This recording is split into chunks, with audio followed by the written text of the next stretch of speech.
திருப்பத்தூர் மாவட்டம் வாணியம்பாடி அடுத்த கொடையாஞ்சி கிராமத்தில் முருகன் கோயில் பூட்டை உடைத்து 2 உண்டியல், கொய்யாங்கொல்லி பகுதியில் நடந்து சென்ற பெண்ணின் கழுத்தில் அணிந்திருந்த 3.5 சவரன் தங்க சங்கிலி பறிப்பு உள்ளிட்ட சம்பவம் தொடர்பாக பெரியமோட்டூர் பகுதியைச் சேர்ந்த சதீஷ், கிருஷ்ணகிரி மாவட்டத்தைச் சேர்ந்த சுந்தரவேல் ஆகிய 2 பேரை சந்தேகத்தின் பேரில் போலீசார் பிடித்து விசாரணை மேற்கொண்டனர்.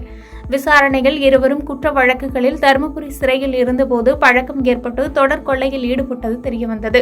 அதனைத் தொடர்ந்து அவரிடமிருந்து 2 உண்டியல்கள், 3.5 சவரன் தங்க நகை, 2150 ரூபாய் பணம், செல்போன் மற்றும் திருட்டுக்கு பயன்படுத்திய கடப்பாரை மற்றும் 4 கையுறைகள், ஆயுதங்களை காவல்துறையினர் பறிமுதல் செய்தனர். மேலும் இருவர் மீது வழக்கு பதிவு செய்த காவல்துறையினர் நீதிமன்றத்தில் ஆஜர்படுத்தி சிறையில் அடைத்தனர். பாதகம் செய்பவரை கண்டால் நாம் பயங்கொள்ளலாகாது பாப்பா.